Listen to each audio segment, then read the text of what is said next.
Howdy, everybody. Welcome to our first webinar. We're going to give everybody a minute because no one is on time for these except for the good people who actually are. We're going to give everybody an extra minute before we get started. Ian and I are very excited to get this kick started. It's a first of a series, so a lot of nerves on this side of the fence. So appreciate you standing by and being patient.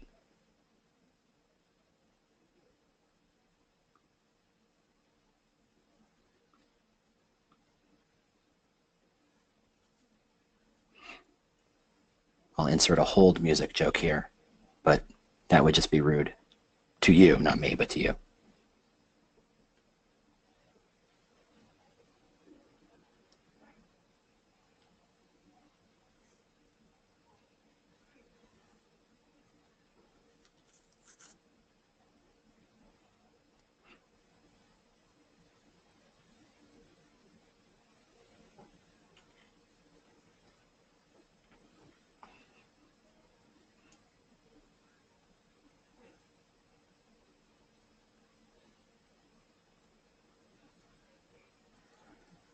All right, we'll get this show on the road. Welcome, everybody. Thanks for joining us for the Employer Branding Webinar Series presented by Human Resources Today and the Recruiting Brief in partnership with The Muse.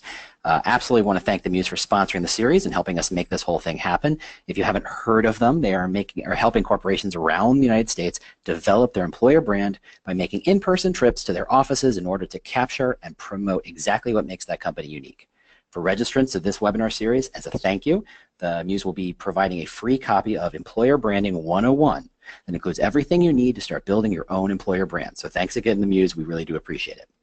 I am your host, James Ellis. I also host a little podcast called The Talent Cast, cleverly titled, thank you. And I'm thrilled to bring you this webinar series. It's 6 episodes. Very excited by all the different voices we're about to bring to bear. So we try to focus on bringing new voices in, not the people you're expected to hear or you're used to hearing, because I really think that this space is growing by leaps and bounds. So we want to help you activate and expand your employer brand at your company to attract talent. So I'm really looking forward to this process and talking with each of the participants because I think we're going to have some very interesting and amusing conversations. And don't worry, they're being recorded. You'll have access to the full recording just in case you missed something or you just want to hear the jokes again. I don't know that you'd want to do that. So on that note, please remember that just like in all webinars, and I know everybody here is probably very used to the whole GoToWebinar thing, if you have any questions or you want to chat, just put them in the chat. I'll be keeping an eye on that. And if you have any questions for Ian, I'll make sure to relay them. So we're going to start by actually using the chat functionality, and I'm going to ask a question for everybody who wants to participate in this part of it. What do you believe is your main goal when building an employer brand? That question again is, what is your main goal, or at least what you would anticipate your main goal being when you build an employer brand? Go ahead and put your answers in the comment box over the next minute or two while we get this kick started. And I pause for effect. All right, so Iain Hamilton is Managing Director at People Traction, a partner at Candidate ID, and runs a video Twitter cast on TA Hack. That's hashtag TAHACK. I wish I could remember when I found out about him, but he's just one of these personalities. He's got such passion and creativity around employer brand that I simply couldn't ignore him. He's fantastic. He's a little crazy like me, so this is really going to be a lot of fun. So with that, we're going to let Ian take it away. Ian, it's all you. Thank you very much, James. I particularly liked the fact that you gave me all the cues for changing the slides on the way through there. Great job. This is our first one. Okay, so James, thank you very much for inviting me along. Really chuffed to be part of this series. The folk on the call will realise that I'm calling all the way over from Aberdeen in Scotland. So hopefully the kind of broadcast comes to you loud and clear. You'll also have noticed already, probably most people do, that I am from Belfast in Northern Ireland and quite a strong accent, and I tend to speak quite quickly. And so if you aren't catching me, or if you need me to slow down at all, pop that comment in the box, and James will tell me to take a deep breath. So today, what are we going to go through today? Today we're going to have a chat around, well, we're going to start with why I believe employer branding and the career decisions that we make is very similar to the buyer's journey. We're going to talk about how how you build employer branding content to attract the right people. Then we're going to go on to why activating your employer brand is essential. So not just leaving it there on a web page or hidden away on your website somewhere, actually activating it and putting it in front of people. We're going to talk a wee bit how we build experience funnels, so employer branding experience funnels and the tech stack that I use to actually build that. And then we're going to go through the key things that you can do with your user experience data once you've built those funnels. So I hope everybody is dropping their main reasons why they build employer brands, what their main goals are in the messaging box, because I'm about to share mine with you. And then hopefully James will come in towards the end of the next slide and give us a few hints on why the audience are building employer brands and the goals. So Ian, for me, Ian, I'm going to stop you. We're not seeing any slides move, so I don't know if you're clicking them or. Oh, okay. So we're still stuck on the first one. So there's a button that says play on it here on my thing. So I'm wondering. Well, much better. Has that come up now? So you've got a map drawing of a building on a field. Yes. You're exactly where you want to be. You're full screen. So rock and roll. Good stuff. Okay, let's rock and roll with that then. Cool. Right. So the key goals I have whenever I'm building employer brands are really, really simple. I want to hire the best people. I want to hire them as quickly as possible. And whenever they're joining the business that I'm hiring for, I want them to know that they have made the right decision before they join the business. So none of this, we'll give it a go for 6 months and see if it works out. We want them to know that they're making the right career decision before they join us. Now, what typically happens whenever a business starts a recruitment process or starts thinking about hiring people? What typically happens is we have three main elements. We have the employees in the current business, we have the talent pool that the business knows of, and we have other talent that is not currently in the talent pool, so we don't know of this talent yet. This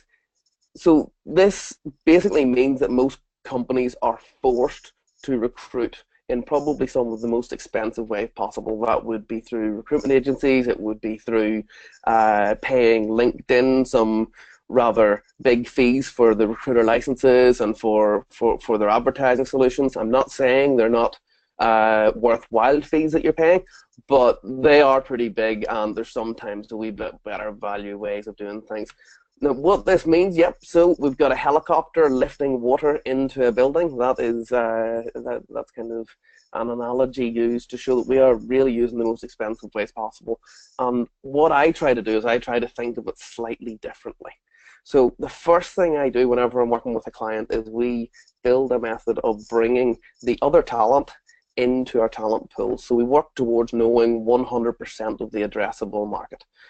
Once we have got a talent pool of that size, we're not done, because a talent pool is very much just that. It's a stagnant puddle of water that if you take a drink from it, eventually it's going to give you a bit of a tummy bug.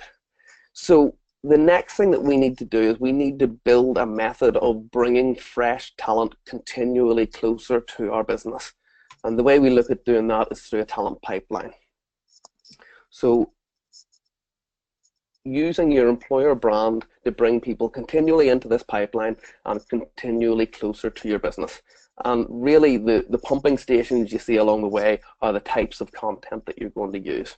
So when we start with the pool, we are gaining awareness, so people that you are aware of and that are aware of you. Then we're moving them through to the education stage, where we're helping them educate themselves on the opportunities and careers with your business, through to the consideration stage, really showing them why your business is the employer of choice. And then and only then do I ever recommend we go to talent acquisition. And that's actually your resourcing team, your talent acquisition team, bringing people that are already engaged with your employer brand into your business as engaged employees.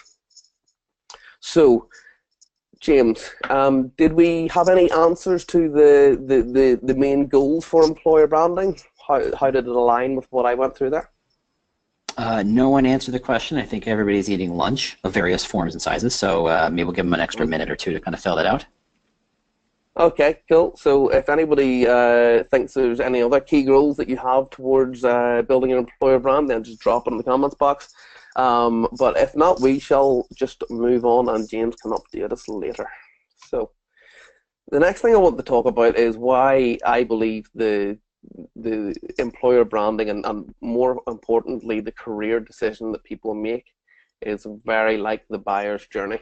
So typically whenever you're making a decision around an important decision in your life around buying something, that will be a car, a house, something of big value that will make a significant impact to your life.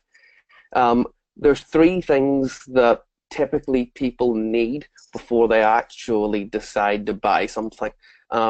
And that being know, like, and trust. So they need to know the brand and associate themselves with the brands they're looking at. They need to decide that they like the brand and they like the products and services they are looking at.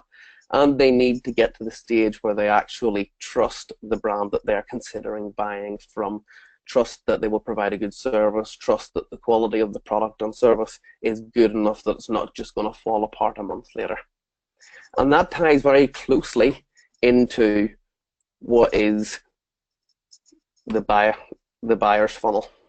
All right, I've just shown my next slide away, but there we go. So that ties very closely into the buyer's funnel. So whenever somebody is becoming aware that they want to make a change in their life, purchase something big, they are also gaining awareness of the brands that are out there that could help them.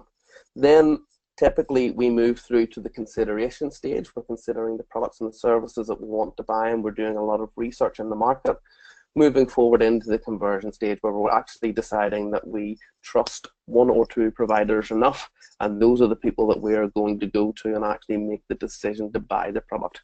Now, loyalty and advocacy in this funnel is extremely important, but that's a whole different conversation, so we'll skip that one this evening. So with that as a funnel, there's an awful lot of, so when you're going through the buyer's journey, companies are very good at putting motivators in front of you. So motivators that will actually ask you to move from one section of the funnel to the next. So going from knowing about the BMW to going in and test driving the BMW.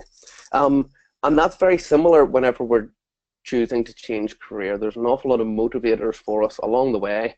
And I suppose if the audience would be nice enough to drop a couple of the key motivators that they feel make those career decisions for people. So what motivates people to actually change job is the question. And if you could drop your answers in the comments box, and James, if we get a few through, just interrupt me at any stage. So there's a load of motivators to why you change job. To me, most of them are emotional. Most of them are a decision that you want a better work-life balance or you want a better culture in the organization that you're working for. But two really stand out to me. And those two are the value both being offered by the employee to the company and from the company to the employee.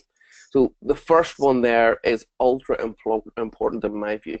So if I am a successful person that is considering changing career, I want to know that the career I'm going to, that I will be able to offer significant value to that business.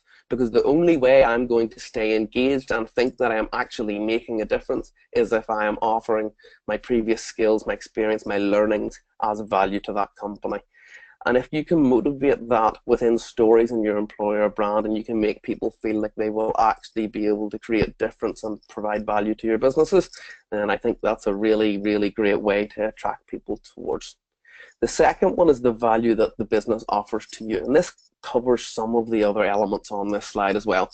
So what value will an employer offer to me in my personal growth, in my career growth, in my work-life balance, all of this stuff that's really, really important. So whenever you're actually making those career decisions. So the value that you offer and the value they offer to you, to me, are probably two of the biggest motivators within the career decision.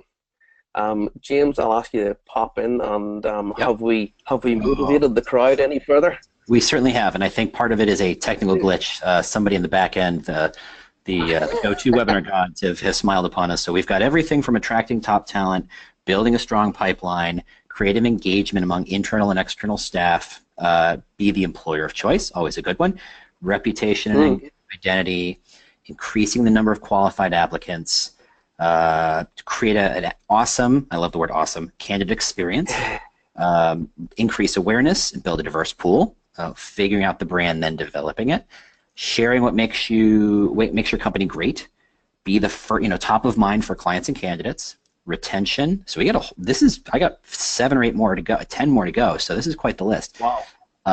Creating an image that reflects. I think you're seeing lots of core ideas, and that is keeping great people, giving people a good reason to stick around, creating awareness across the board, and then there's some more finely tuned focuses like diversity, culture. Someone said commute. Dare I can't even imagine. And attracting top talent. So I think those are pretty good broad goals. I wonder, was the commute a motivator within why you make a career decision? That's probably it. Maybe. Thank you, sir. It maybe fell into the mix there. Yes. Interesting one, right? Okay. Yeah. So and a lot of mentions about career growth and money and flexibility motivators.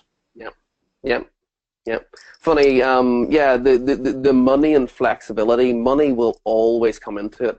The next slide will delve into this a wee bit further. But there's 2 different types of motivators. There's extrinsic motivators and there's intrinsic motivators.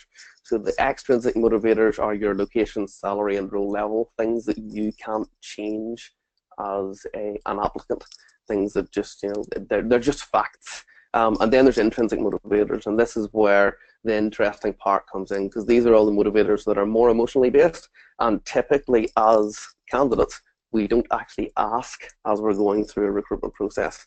And these are the ones that I think allow us to attract the best talent, because this is the best people are typically the people that's hardest to get into our recruitment process. So if we provide that motivation, then we're starting off in a good place. So typically, now there's going to be more touch points in many people's recruitment processes than this, but typically when we're recruiting somebody, we take them from their view anyway, we take them from job advert to apply to interview to offer. A very linear process, very few steps in it from the candidate's point of view. And this is where we ask people to make decisions upon those extrinsic factors. So they make decisions based upon the salary and the role level and the location. And that becomes challenging, because if you're not offering more of a salary and if you're asking them to commute a slightly further distance, then where are the motivators in their decision? Now, typically to me, what I see within somebody's career decision process is they're asking questions like, do I know who this brand is? Is there career growth in the position? Have people within this organization had career growth? Will they respect me? What do they stand for? Am I a team fit? Do they care for the community? Will I be able to offer value? So whenever somebody that is what we would describe as in-demand talent, or a top performing person, typically they are happy in the job that they have currently. Typically their boss treats them quite well because their boss knows that they rely on them, and typically they are not actively thinking about changing job all the time. So whenever this happens, we need to pay a wee bit more attention to actually making them want to work for us rather than just offering them an opportunity. And this is where the employer brand comes in. And this is where, if we take people through this employer brand story and through this employer brand experience, we get the opportunity to actually motivate some of those, what is, and I hate the term, it's called passive candidates, so people that aren't considering that career move. And only then do these people want to go into that job ad approach, apply, interview, and offer piece, because only then do they know that they actually want to take that step outside the known and potentially move career. And this is where we so often get it wrong. We try to move too quickly through this process, and we try to jump straight into the conversion stage. So to do that, the next thing to do that, well, we can't expect people to come and learn about our business without creating content. And there's a few things that we need to consider whenever we're actually trying to create content to motivate people towards our business. So the first one is actually making your employer brand matter. So what we see all too often is we see a video of a current employee talking about how fantastic their employer is. The video is polished. It's obviously been shot by a professional. It's obviously been well prepared and well edited afterwards. And to me and to many people I talk to, this sort of video just doesn't provide the impact that we're looking for in our employer branding. In fact, it shows something that doesn't actually look that genuine. So what I encourage people to do is I encourage people to pick one key focus within their business.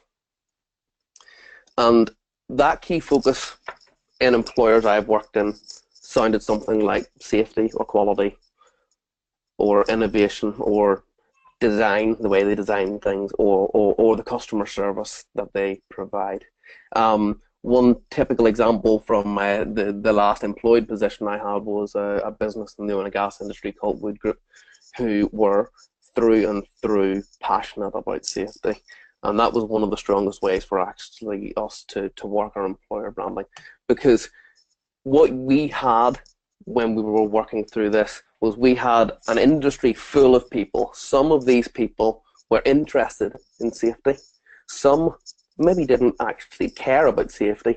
And then at the very far end, we had a group of people that were absolutely passionate about safety, lived safety in their careers every day of their life. And our challenge was, how do we build our employer brand to attract the right end of the scale and hopefully to dissuade the wrong end of the scale?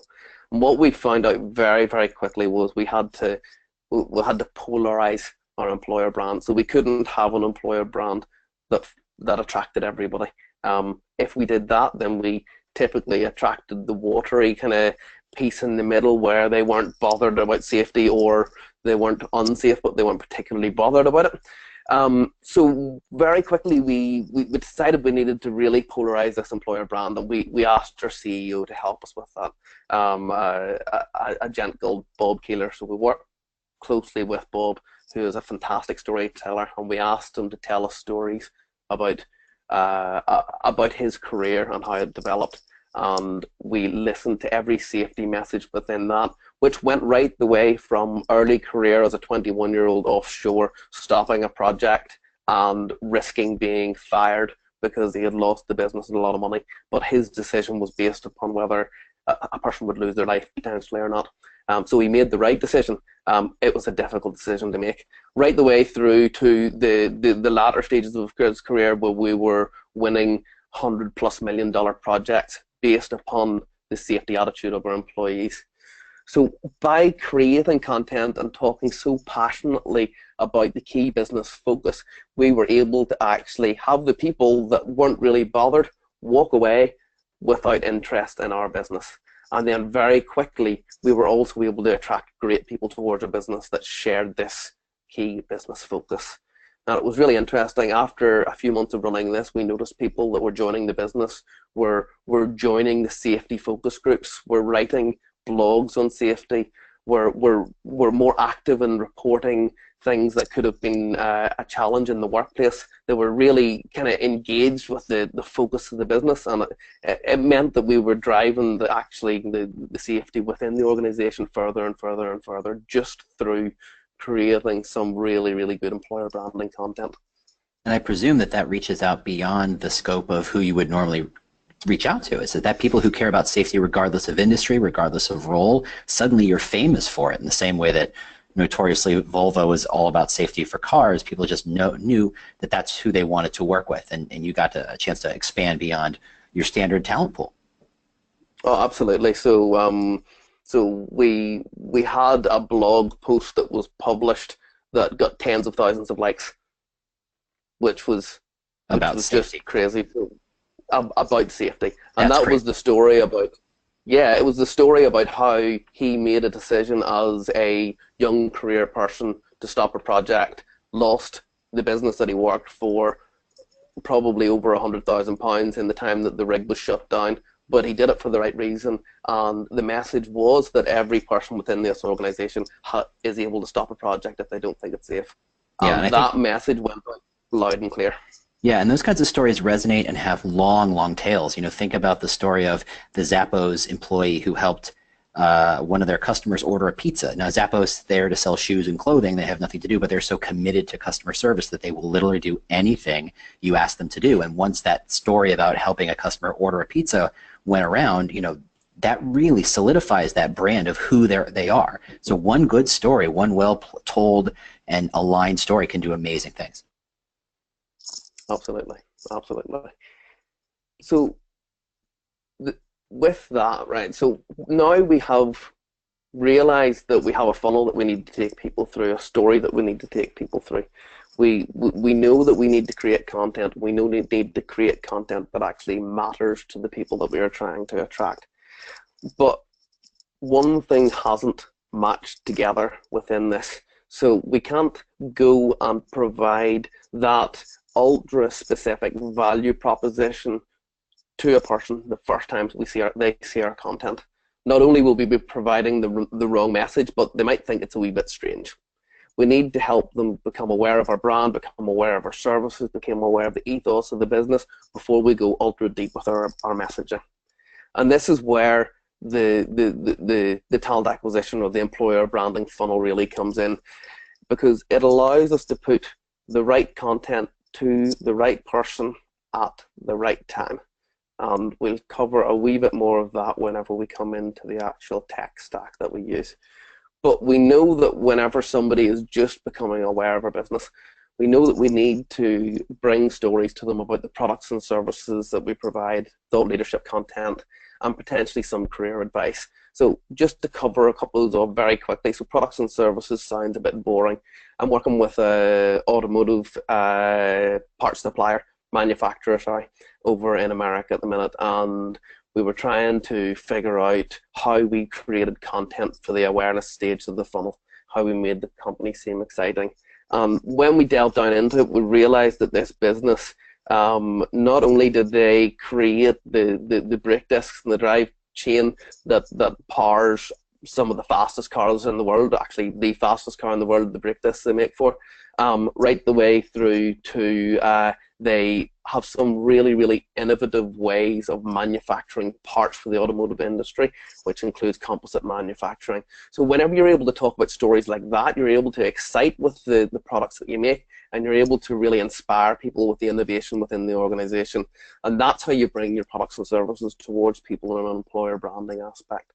Now, the career advice piece, companies always worry about career advice. How do you give career advice? One simple post from the function lead of engineering about the 5 things automotive engineers need to do over the next 3 years to stay current in their industry is a massively powerful piece, and will engage people in the industry without saying, do you want to work with us?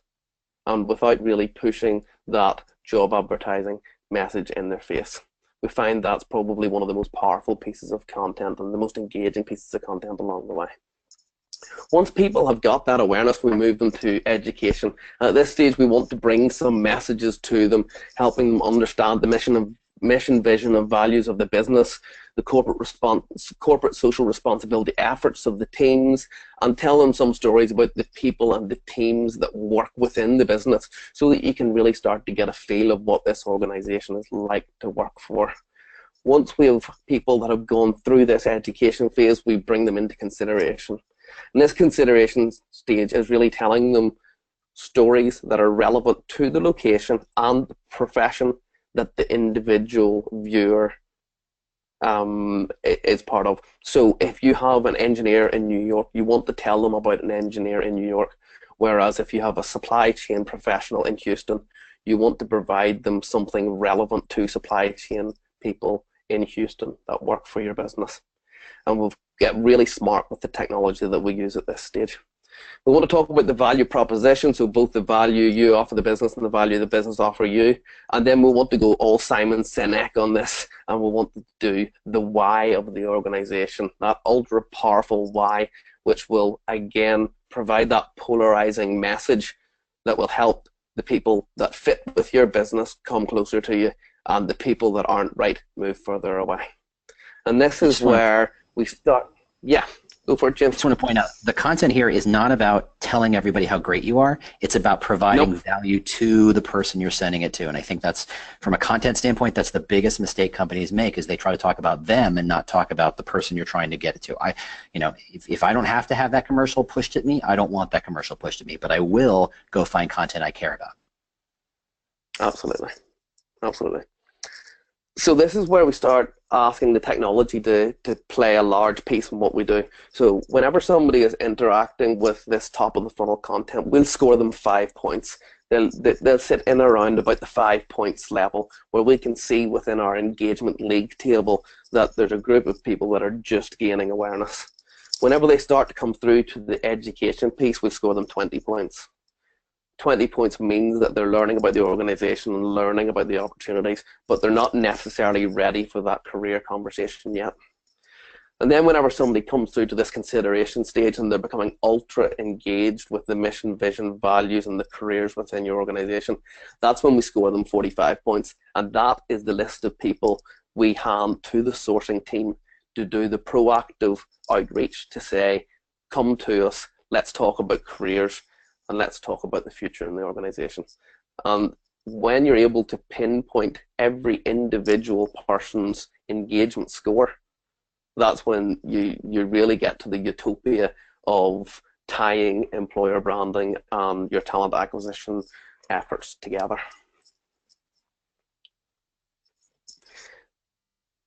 But the thing is, so if we build these employer branding websites, and there's companies out there right now spending $100,000, $200,000 on creating beautiful sites and fantastic videos, and all of that's lovely for the big organizations. I've got a friend and colleague who works for Manchester Met University, who provides an employer branding toolkit to allow people to do DIY employer branding.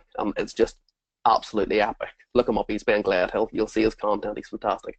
But we need to actually activate our employer branding out to people. Why do we need to do that? Well, so this is a picture from Field of Dreams, which I'm led to believe was quite popular in America in its days. And this is where they've built a baseball pitch in the middle of a cornfield. And lo and behold, the baseball players just appear out of the cornfield and start up a match. If only it worked that way. The truth is, if we build our employer brand and we leave it to sit on our corporate websites and we don't actually activate it and push it out to people, this is what we end up with. We end up with this fantastically built structure that's ultra polished, ultra clean, and looks really fantastic on the inside, but there's just nobody there interacting or engaging with us. So what we're going to talk about now is how we actually build an employer branding campaign that delivers what we need it to, rather than a website that sits there getting dusty. So the first stage that we work through is we work through the plan stage. So we work through what our workforce plan looks like in the next 6 and 12 months. So the next 6 months really is what we're kind of reactively delivering now, and the next 12 months is where we can get ahead of ourselves and actually deliver talent now, bring talent into our talent pipeline now that will be required in 6 to 12 months time. Once we've got our workforce plan figured out, we work through our talent pool research. So where are the people that we want to attract, and how can we put our message in front of them? We have a look at what our competitors are doing, what's engaging, what's not engaging, pick up some of the tips and tricks from our competitors along the way, and then we create content that actually, and decide the types of content that we're going to create that's actually going to engage people. Then we move through into the attract stage. Now, for an organization that's moving to this as a new effort, this can be the difficult stage, because you're not just attracting people to fill jobs now, you're thinking of your 6 to 12 month workforce plan. And this is where we start using all of the normal channels, but in the slightly different way that we talked about in the last few slides, where we're using social, job boards, print media, careers content, and non-careers content. Once we have attracted people into this talent pool, talent pipeline, we're turning on the engagement. So this is evergreen engagement campaigns. And the important thing that we're trying to do here in the attract stage is bring people into our website and get them registered on our business systems. So on our marketing automation systems, in our ATS, wherever it might be that we're able to register people, and then running them through those evergreen campaigns to keep them engaged monthly, so that we can monitor how much they're doing with our brand and pick out the engagement spikes, so that we can actually figure out the people that want to work for us and with people that are ready to work for us. We're running a lot of those campaigns through email, and we're making those emails stage relevant, so relevant to the stage you're at, whether you're at awareness, education, consideration, or you're ready to convert into an employee through the talent acquisition team. Hey, Ian. And then, yes? So a couple quick questions. I think you did just answer one about how you were able to pinpoint an individual at each of the awareness stages by saying it's email. Can you repeat the name of the person who has the Epic DIY branding kit? Yeah, that's Ben Gledhill. Yeah, I think you can find him on Twitter on Recruiter Guy NW. Yeah, and Recruiter Guy Northwest. He's got a terrible accent, but he's a real good guy. And that's I'm not even gonna make a joke. And then how did you come up with the scores for those stages? We work through the campaign with each individual client when we're doing this, James. So some clients will have a fantastic amount of content already, and they'll have a really great amount of stuff that we can put in front of candidates, and candidates will naturally score more points. Whereas if you're working with a smaller employer, we're going to be limited on how much we've got. So you're going to have to work on a slightly lower point scoring system. So it's very, very bespoke to the company that you're working with. Fascinating. Okay, cool. So we've got about 20 minutes just keeping you apprised of the time. Cool. Lovely. I'll rattle through the rest as we get going. So the toolkit, James, that I'm using, so whenever I went out on my own as a consultant helping companies do this sort of stuff, I decided to have a look at a few of the tools, and I decided to work on candidate ID so that I aced on one rather than being kind of good on some. What it allows me to do, it allows me to monitor the activity with the campaign, so all of the landing pages and emails and all that sort of stuff that we put together. It allows us to monitor all of the engagement on social media, whether people are visiting our social media profiles, clicking on our links, liking our pages, all this sort of stuff. Then it allows us actually to go even deeper, and it doesn't matter what you do in relation to the brand, what the candidates do in relation to the brand. So if they visit the website or if they visit any of their content digitally online, we are able to track that. So somebody that visits just the homepage, you would score them 1 point. But somebody that starts to research all of the team member profiles within the About Us section of your corporate website, you would probably score that 3 to 5 points, because they're starting to become engaged and really look at the team that they would be working with. So you can see that we're going much, much deeper than just the campaign that we're running. This allows me to actually do this funnel building. So essentially this system is, well, it's the framework behind an awful lot of the strategy that we put together. And then it does that engagement scoring and provides us these kind of league table score sheets of people that we should reach out to, and then the people that we need to work further through our engagement funnels. So are you suggesting that the pieces of content actually provide different kinds of scores? So if I'm looking for just general, hey, nice blog article, that's a couple of points. But if I'm looking at, you know, deeper employer brand content and what it's like to work their content, it's a higher score? Yep, absolutely. So we've got this set up for a couple of companies at the minute where the story goes from this is our services at 2 points through to this is what we're doing in your area at 3 points, through to this is what a person, or this is what the team that looks relevant to you is doing in your area, scoring 5 points, through to this is what a person within the team that is local to you is doing within your area. So you're actually So, James, you're actually getting to the stage that they can almost smell the coffee in your office before they make a career decision. So you know that these people that are coming into your organization are actually going to start becoming productive quickly, and they're going to start to really be engaged employees. Now, the second set of tools in my toolkit, and it's not typical recruitment stuff here, we're moving much more into the marketing world, is the pixel and promotions. So the pixels that LinkedIn and Facebook provide that allow us to do additional tracking and monitoring of the people that visit our website and make really smart, intelligent decisions based upon those. And the promotion being the paid adverts that we're able to couple together with the data that we get from pixels and really run some seriously interesting content promotion campaigns. So I'm going to share a few of these with you now, but I believe James is going to share the slide deck with everybody after this, so don't get too drawn into the detail. I'll talk these through as we're going through. So one of the typical things that we see within a job site is that people sometimes have difficulty applying for jobs, and you end up having a lot of drop-offs from your jobs board. Now that's challenging because the most likely person to drop off is the high in demand person that you really want to work for you, and they'll drop off because they don't need another job. So what we see here is people that go through and get apply to your jobs reach an application thank you page. If we pixel that page and remove that audience from our campaign, we then have everybody that has dropped off from your jobs board. We then run them through a decision-making process within the paid advertising that we do. And we ask the paid advertising, is this person in the right location? Do they work in a relevant industry? And do they have a relevant job title to the jobs that we're recruiting for?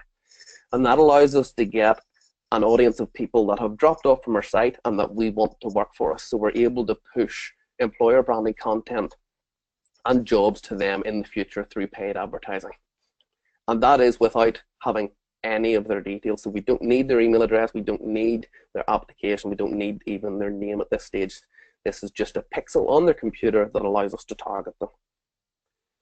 The next stage we go with these sorts of campaigns is we use what I call an attract, convert, and remove campaign. So the first thing that we'll do whenever we're running a Facebook campaign is we'll do a bit of ultra-targeted advertising. We'll push out that first week one sponsored content. The people that go through to that content and subscribe to receive the rest of the content, we remove from all future advertising. And that means that we're never spending money on that person again because we have another means to contact them. And that will either be through email or through Facebook Messenger bot. Then the people that haven't subscribed, we pop them into the week two sponsored content campaign. And again, we work through that process until we've got as close to 100% of the total addressable market available within our marketing automation systems. And that means that we are spending the least amount possible to attract the best group of people possible. And these are people that you're not going to find on job boards. So it's really valuable information for us to be able to get here. And the third type of campaign that we regularly run really kind of starts to bring all of this together. So tofu in this page, top of the funnel content, somebody that arrives along from top of the funnel content and is in our applicant tracking system, we never push adverts to them, paid advertising to them, because we can contact them by email and we can push information out to them by email or Facebook bot. If people haven't or aren't on our ATS or CRM, we then drive them through to our paid campaign. We ask, are they in the right location, relevant industry, relevant job title, and then we bring them into this experience funnel, which essentially goes through the awareness, education, consideration, and apply for job stages of the funnel with a 7-day delay in between each. And in each of these stages, we offer them the opportunity to subscribe. And if they do subscribe, we don't, again, spend any more money on them because we provide all of the information through by bot or by email. So in action, what does this look like in action? Those maybe don't look like normal campaigns. So the sorts of campaigns that we see being run through Candidate ID. So this is what we call, what the guys at Candidate ID call an exact connections funnel. So this is where you use your hiring manager, your function manager to go out and spread your employer branding content for you. So everybody that is connected with this function manager receives a direct message from them advertising top of the funnel content. Not do you want a job, but top of the funnel content that we went through earlier. Once those people come through and subscribe, we then bring them into this automation funnel that provides them the full stages of the awareness, education, consideration through email. Now you can see from a talent pool of 274, by the end of the campaign, we were sitting with 86 people that had warmed up on our brand, 21 that were really hot and engaging with what we were doing, and then crossing over the line into 15 people that we were able to reach out to because we knew that we're hire ready. But we also had 11 people that have proactively reached out to us and said, love this content, want to talk to you about a career. And that's where it becomes really, really special. So you've got, what, 26 people out of 274 that we would classify as ultra hot and hire ready. The second sort of campaign, well, this is a campaign where we controversially call it Awaken the Dead, where we take a segment of an applicant tracking system that hasn't been engaged with, and then we run the people within that list through an engagement funnel and bring them forward to understand the information that a company already has in their applicant tracking system. So by the end, by 3 weeks of this 6-week campaign, out of 1,193 people, you saw that inactive was 430. So people that didn't care about our brand, that's just fine. Active people investigating is 763, through to the people that were actually engaging and really researching us being 108 and 44. And by 3 weeks into this campaign, we had 30 people that we were ready to reach out to and say, let's have a career discussion, let's move this forward. And that's the sort of impact that we see through these experience funnels. So on to the last slide. So the 5 things that you can do with your experience funnel data. So aligning your strategy, so aligning your activity to the workforce plan. So think of the workforce plan that you have now. In 6 to 12 months, you need to bring 100 people into the business. You know that you're capable of doing this because you have 15,000 people within your applicant tracking system that you can communicate with, and you know that that provides enough. But then you get the email through that says, within the 6 months after that, we need to double the number of people that we need to bring into our business. And because you've got the supporting data of how many people you need and the activity you need within your experience funnels, you're able to say one of 2 things. You're able to say we need to double down on the activity that we are taking on our funnel and the people within our talent pipeline to really engage and move people towards us quicker. Or we potentially need to double the size of our talent pipeline so that we can cope with the number of people we need to bring into the business. And that means that whenever you go and make a suggestion about spending more to do this, you've actually data behind you, protecting you whenever the leaders of the business come up with all of the typical challenges that we get day to day.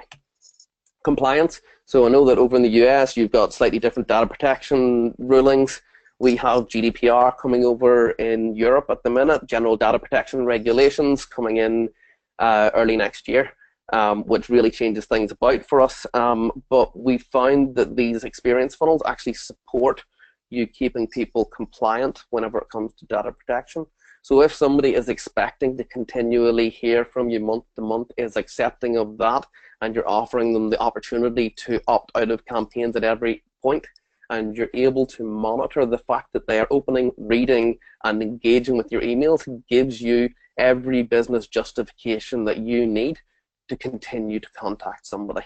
And that data is really providing all of that evidence for you, and you're able to use that to kind of move forward. The improvement part is really key for me. So we kind of weekly watch the engagement data that we get back from clients So we're able to see the content that is actually creating massive engagement and the content that's, well, it's flopping. And it happens. It happens. And that allows us to remove the content that flops from our content plan and double down on the content that is actually engaging to really drive the ultimate return of investment for our clients. Demographics, we're able to tell where people are, what they're interacting with, and we're even through Facebook and LinkedIn able to pull off some nice diversity data to show that the demographics within our talent pipeline are relevant to the people that we want to attract for the business and relevant to the diversity efforts within the business. And we know that if they're not, then we need to change something. And then the last thing, that engagement scoring piece is just the holy grail to me, so it is. So that's where we're able to see exactly how engaged our talent pipeline is, and we're able to predict challenges way before they actually come towards us. So, James, that is everything within my presentation this evening. I think I've been fairly well behaved, but gone slightly over. So we have a wee bit of time for Q&A, do we? We sure do. So I'm going to let people have a couple of seconds to kind of throw some questions. And I want to point something out, which I thought was fascinating, is that usually when we talk about pipelines, it seems very linear. It seems very someone does this, and then they do that, and then they do that. And what you're doing is applying kind of a feedback loop to say, look, I'm going to hit you as many times as I need to at the awareness or interest stage to get you to say, okay, I have what I need. I'm going to move myself to the next stage. And that at each stage you're saying, what do you need and how many times can I touch you and deliver that content to either get you to kick out of the funnel or to move to the next stage. I feel like a lot of companies I've seen or talked to, it's all about we delivered 3 pieces of content and then we move them to the next stage. Like, wait, did they move to the next stage or did you decide that they were the next stage because you were out of content? So I thought that and using the pixel to kind of figure out where they were was fascinating. Yeah, there's a guy that I kind of speak to very regularly called Scott McRae, and he calls it the flight of the bumblebee. So where your bumblebee flies about your garden, dipping into flowers, dipping into here, dipping into there, with no real coordination about what they're doing, that's what we're trying to track with our candidates and understand when is the right time to actually reach out to them. Yeah, exactly, because the best candidates aren't unemployed sitting around spending 8 hours a day going through your content. They're dipping in here and there when they've got a minute, and those are the people you want to focus on, not the people who are, full-time job seekers. So we have a first question from Sandy. So how do you convince the business to not push the technical part of the business and sell the culture in your materials? That's a great question. It is a great question, and I suppose that's where we allow the theory of the funnel to actually start to play. So whenever you're at that early stage and you're talking to technical people, you probably do want to push that technical information and that technical side of the business that's really going to engage them at that early stage. But then you get to take control later on in the funnel where you're actually starting to bring the more engaging and more intrinsic style of content to them that's going to either persuade them to definitely join you or not. Is that a fair response, James? Have you anything to add there?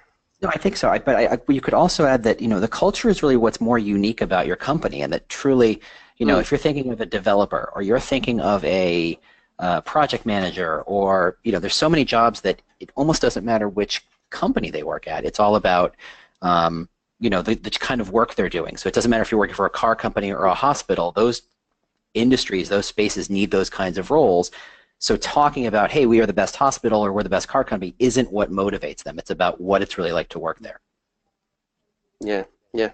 And don't be, I would always say don't be afraid to talk about the things that are relevant. So if your business is innovating in its field, talk about the innovating things, the innovating technical things that you're doing in your field. Satisfy your technical managers with that chat, but also bring in the intrinsic values that people want to know whenever they're making that decision. Like, am I going to be able to support my family in 6 months' time if I make this career move? And then I think you covered so I know you called them GDPR. Am I remembering that right? Yeah, GDPR. Yep. Here in the States and in North America anyway, we call them anti-spam or canned spam laws. Are those the same? Okay, just want to make sure we got that. So we automatically in the UK, we comply with CAN-SPAM laws. The general data protection regulations in Europe are actually bringing us much more in line with the level of data protection that the USA kind of looks after. Beautiful. Okay, so we're becoming advanced, yeah. Fantastic. Okay, so that's, in the spirit of leaving and wanting more, I think that's all the time we have. I want to absolutely thank Iain Hamilton for jumping in. I hope you had half as much as fun presenting as I had listening. If you want to reach out to him, he's on Twitter. Trust me, he's always on Twitter. It's Hamilton_IAIN. For me, that's not the standard spelling of Ian, but there you go. I want to thank our sponsor, The Muse, thank you so much for helping us put this all together. I'm your host, James Ellis. You can find me on Twitter at The War for Talent. Please join us next time. You're going to get a full conference schedule along with links and all the good stuff you need at bit.ly/employerbrandwebinar, or you can go to recruitingbrief.com/webinar-series. I'm so thrilled. I can't wait to do this. I think the next one's in about 2 weeks. We're meeting with Kirsten Davidson of Employera, who, trust me, is one of the smartest people about employer brand I have ever met. So I'm super thrilled to pay attention or to listen to what she has to say. Thanks so much for listening, and we'll see you next time.